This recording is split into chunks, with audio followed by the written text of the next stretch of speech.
The neck is the transitional area between the base of cranium superiorly and the clavicles inferiorly, and neck join the head to the trunk and limbs, serving as a major conduit for structures passing between them. Anteriorly, the neck starts from lower border of the mandible to the upper border of sternum and clavicles. Posteriorly, from external occipital protuberance to the spinous process of C7. This is a surface anatomy of the anterior aspect of neck. In an illustrated picture, you can see that A for hyoid bone, B for thyroid cartilage, C for cricoid cartilage. Below these cricoid cartilage, there are multiple tracheal rings, then sternal notch represented by G, then the lowermost is E, which is sternum. So A is hyoid bone, B is thyroid cartilage, C is cricoid cartilage, G is sternal notch, E is sternum. So this is the anatomical landmarks anteriorly. Posteriorly, A is for inion, B for trapezius, and D and E for transverse spinous process of C7 and T1, then knuckle ligament. So this is the posterior aspect. Inion, trapezius, C7 spinous process which is marked by D, T1 spinous process which is marked by E. Then the neck is divided into two triangles, that is called anterior triangle and posterior triangle. These two triangles are divided by sternocleidomastoid muscles. Anterior to the sternocleidomastoid muscle is an anterior triangle. Posterior to the sternocleidomastoid muscle is posterior triangle. Now, these triangles are further subdivided into small triangles, but here we are not discussing a detailed anatomy. We are just discussing the clinical anatomy so that the anterior triangle is more than enough for you. So, anterior triangle, the boundaries of anterior triangle, medially it is formed by midline, above mandible, laterally anterior border of sternocleidomastoid muscle. So this is the boundaries of anterior triangle. Medially midline, above mandible, laterally anterior border of the sternocleidomastoid muscles. While in posterior triangle, anteriorly or medially, lateral border of sternum, laterally trapezius, base or inferiorly clavicle. So these are the boundaries of posterior triangle. Medially, lateral border of sternocleidomastoid muscles, laterally trapezius muscle, and inferiorly clavicle. So we have two triangles in the neck, anterior triangle and posterior triangles, which are divided by sternocleidomastoid muscle. Now, again, this is the boundaries of anterior triangle, anterior border of the sternocleidomastoid muscle, midline of the neck, inferior border of the mandible. And this triangle is covered by, is roofed by skin, superficial fascia, platysma muscle, and investing layer of deep cervical fascia. So the anterior triangle is anterior triangle as well as posterior triangle. Both triangles are covered by or roofed by skin.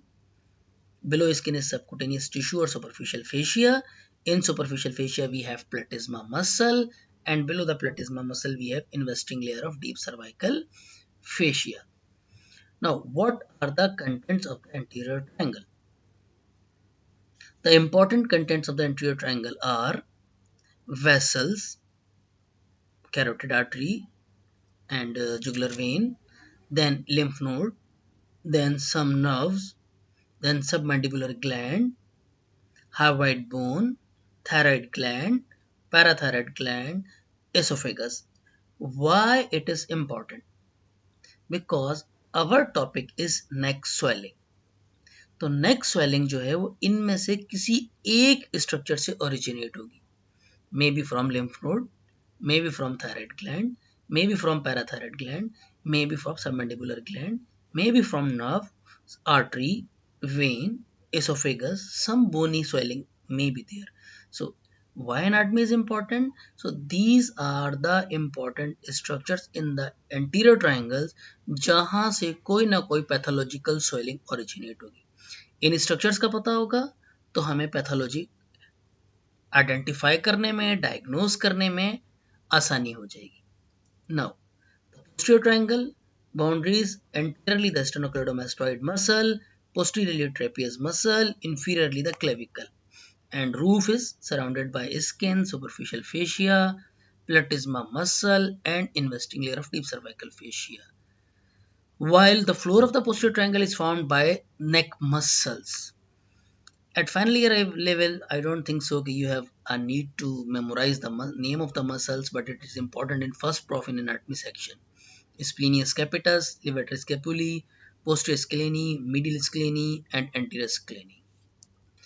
And these are the structures which are present in the posterior triangle. In posterior triangles, we have lymph nodes, we have veins, we have muscles, we have some important nerves.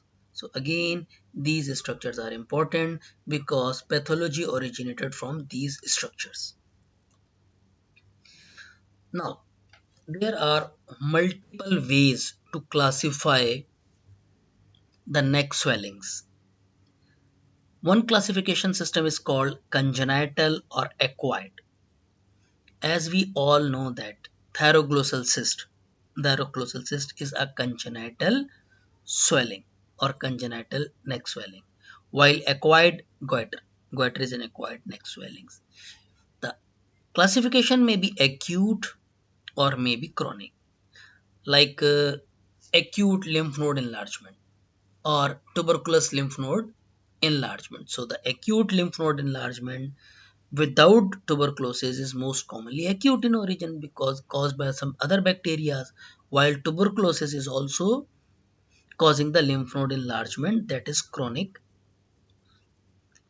There is another system of classification which is commonly used, not a single commonly used, we can use these classification combinedly. Midline swellings or maybe lateral swellings. Now, what are the midline swellings? Important midline swellings are dermoid cyst, lipoma, thyroglossal cyst, goiter, enlarged lymph node, and cystic hygroma. So these are the some important midline swellings. Sebaceous cyst may be originated midline or may be originated laterally, like that lipoma may be originated midline or may be originated laterally. So lipoma and sebaceous cyst may be in midline swelling or may be lateral swelling. So these are some examples of lateral swellings of the neck.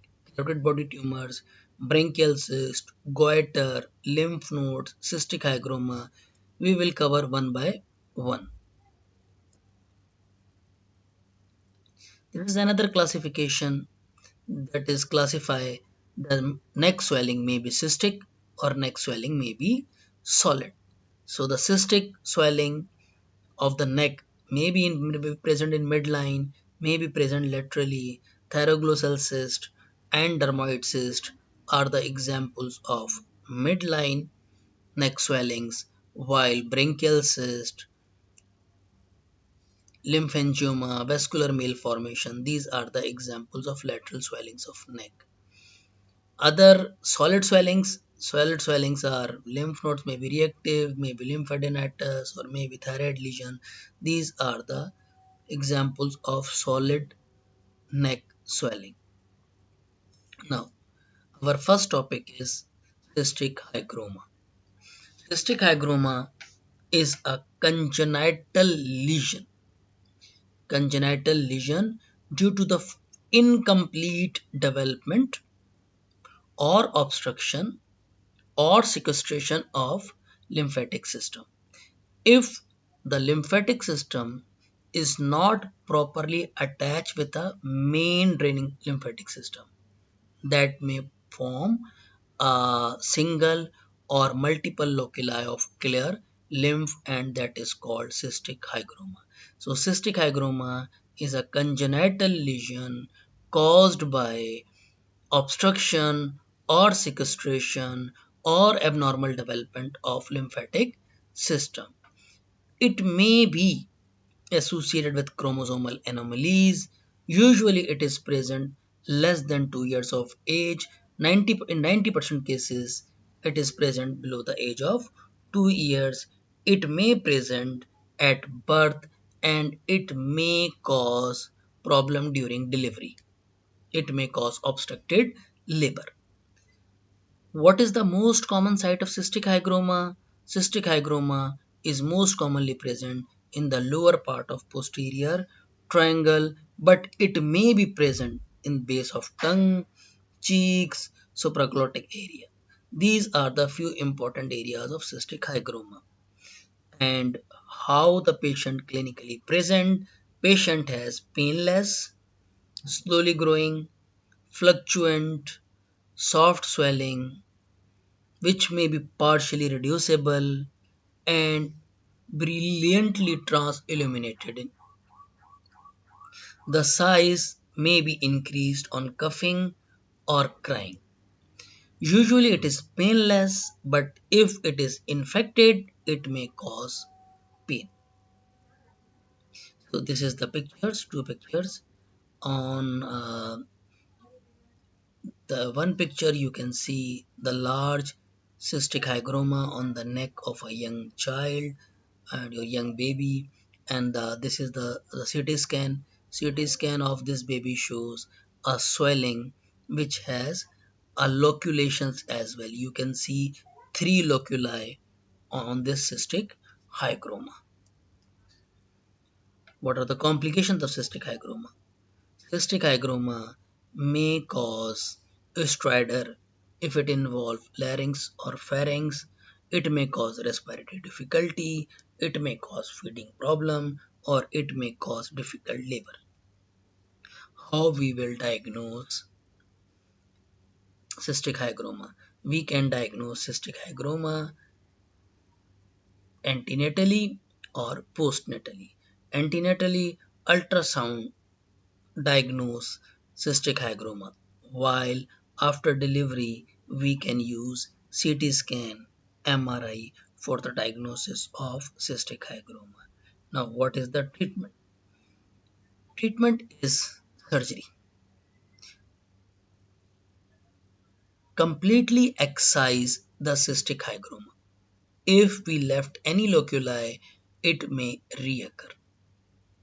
And sometimes in a small cystic hygroma, we can use sclerotherapy. We can inject sclerosing agent like absolute alcohol or bleomycin. It causes sclerosis, and this bag is fibrosed and shrunken with the passage of time. If the patient develop stridor or respiratory problems, he or she may need tracheostomy. So, cystic hygroma is a congenital cystic lesion of lymphatic development disorder, usually present at the age of 2 years, mostly present in the lower part of the triangle, usually painless, transilluminated swelling, but may cause pain when infected. Respiratory difficulty, feeding problems, difficult labor, stridor are the complications, and usually diagnosed by ultrasound, CT, MRI, and treatment is sclerotherapy or complete excision. The next topic is thyroglossal cyst, that is a remnant of thyroglossal tract. As we all know that thyroglossal tract or thyroglossal duct originated from base of tongue and descend into the neck, and the lower portion of this develop into thyroid gland, but the remaining of this duct is obliterated. If this tract persists, it may cause cystic swelling, and that is thyroglossal cyst. Again, that is related with congenital anomaly, usually present with younger age group, but may present at any age, but most common in younger age group. And the descent of thyroglossal duct or thyroglossal tract is on midline, so the thyroglossal cyst is usually in midline, or you can say almost in midline, except in an area which is in front of Adam's apple where it is shifted on lateral sides. Now, most common position of thyroglossal cyst is infrahyoid. It may present anywhere between the from the tongue to the thyroid gland, but 85% cases it is present infrahyoid. And the thyroglossal duct formed before the formation of hyoid bone.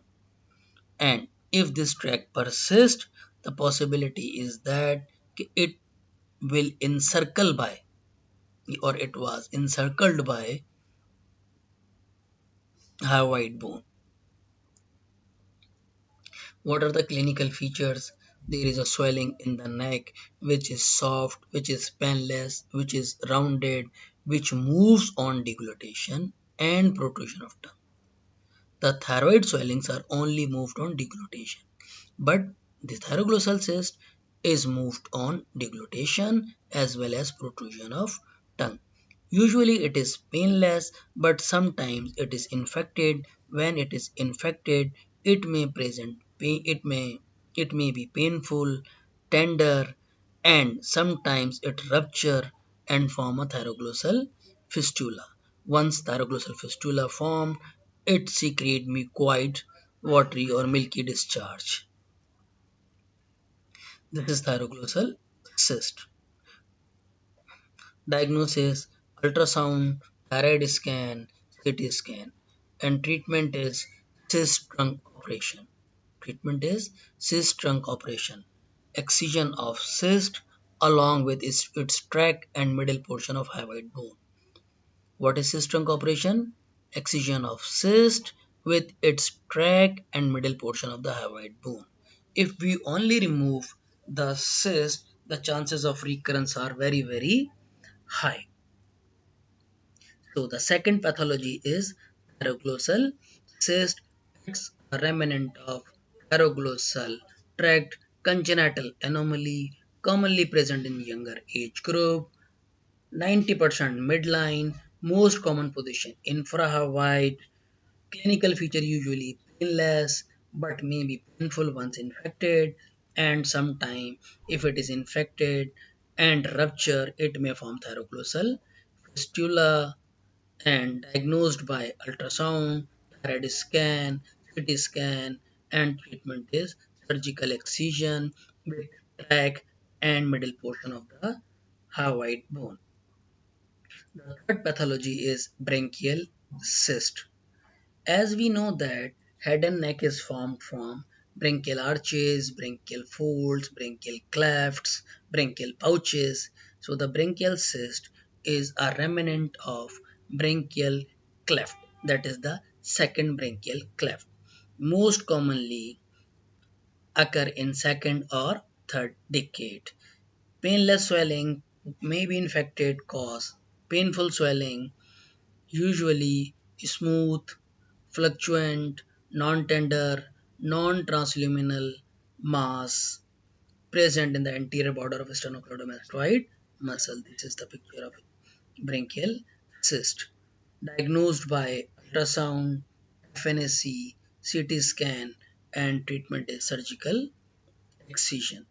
So, brachial cyst is a remnant of second branchial cleft, most commonly present in second and third decade. It is usually painless, but once infected, it may be painful. Present in front of anterior border of sternocleidomastoid muscle.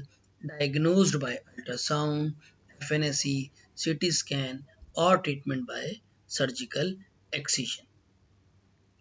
The fourth pathology is a dermoid cyst. Dermoid cyst may present anywhere in the body, but in head and neck region, it comprises 7%. Most common site is floor of mouth, that is the most common site, and it is slowly growing, painless swelling, and not transilluminated, and it may sometime may cause difficulty in swallowing, speech, respiration. The common age group is younger children's 10 to 15 years of age and contain epidermoid appendages like hair follicles, sweat gland, sebaceous gland. This is the picture of dermoid cyst. There are multiple types. Sublingual, that is most common. The second is cervical. This is a diagram of cervical, and diagnosed by ultrasonography, and treatment is complete surgical excision. So the dermoid cyst is present in head and neck, 7% cases. Most common is floor of mouth, painless swelling, but once infected, it may be painful swelling, usually present in children, 10 to 15 years of age group, contain epidermoid appendages like hair follicles, sweat gland, sebaceous gland. Sublingual and cervical are the two important types, diagnosed by ultrasound, and treatment is surgical excision. The another neck swelling is acute cervical lymphadenitis, enlargement of lymph node due to infection, most commonly.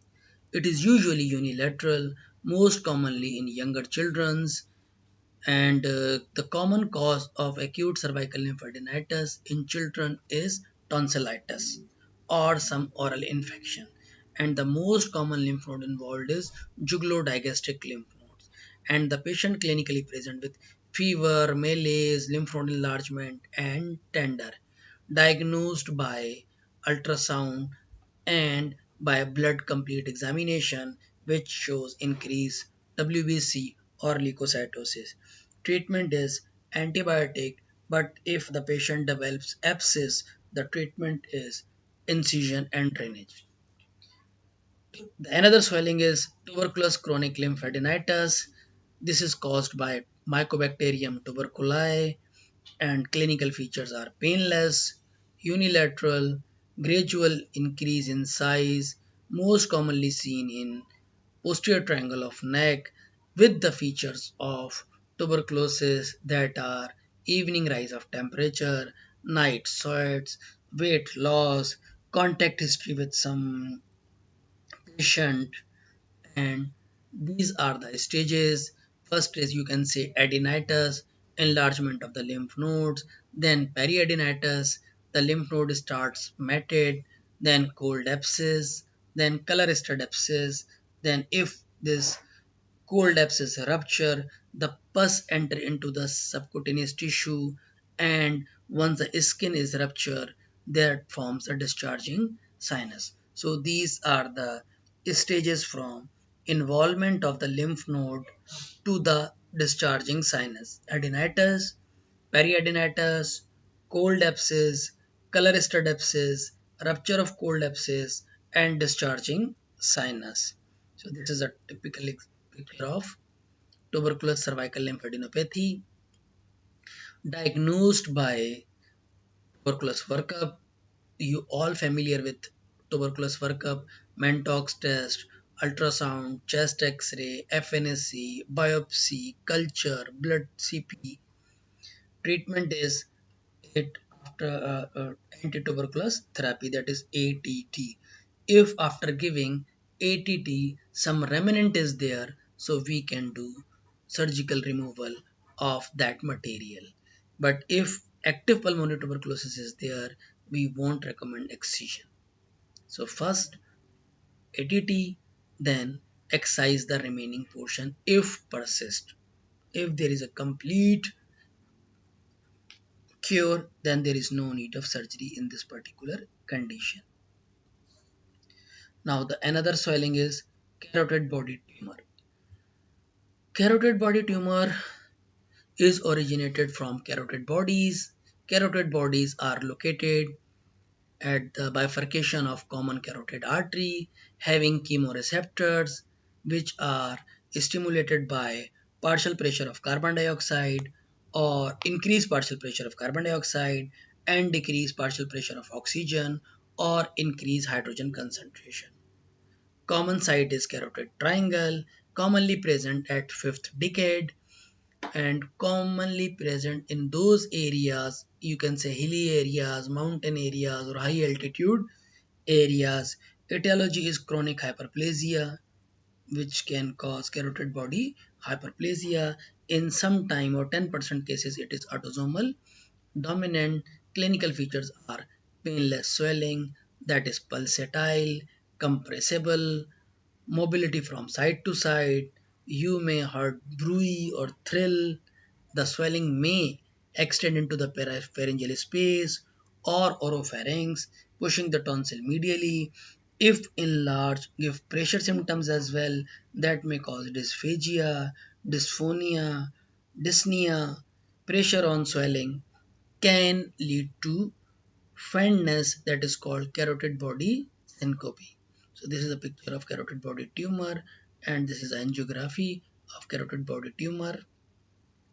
Diagnosis: serum catecholamines, 24 hours urine vinyl mandelic acid, CT MRI is a gold standard, and there is another liar sign, widening of angle between internal carotid artery and external carotid artery. On angiography we won't recommend, but you can say avoid FNSC because it's a highly vascular tumor and in during FNSC patient start bleeding. Treatment is: if patient is young, fit, there is no metastasis, the treatment is surgical resection. But if the tumor is large, do arterial embolization first to decrease bleeding. So in large tumors, arterial embolization first to decrease bleeding. Once the bleeding is decreased, maybe the tumor size is slightly shrink, then we will take out easily. But if the patient age is 50 plus, patient has metastasis or unfit for surgery, whatever the reason of unfitness, the radiotherapy is the treatment option. There is another swelling which is called Ludwig angina that you already studied in your ENT section. It is more in ENT topic as compared to the surgical topic, but in the differential diagnosis of neck swelling. There is sebaceous cyst. Sebaceous cyst can present anywhere in the body, anterior triangle of neck, posterior triangle of neck, abdomen, anywhere in the body which has hairs. That is a goiter, that is a thyroid swelling present in the anterior aspect of neck and that you already covered in that section of thyroid and parathyroid. So these are the important neck swellings which you have memorized or learned: goiter, sebaceous cyst, Ludwig angina, carotid body tumor, tuberculous chronic lymphadenitis, acute cervical lymphadenitis, dermoid cyst, branchial cyst, thyroglossal cyst, cystic hygroma. So these are common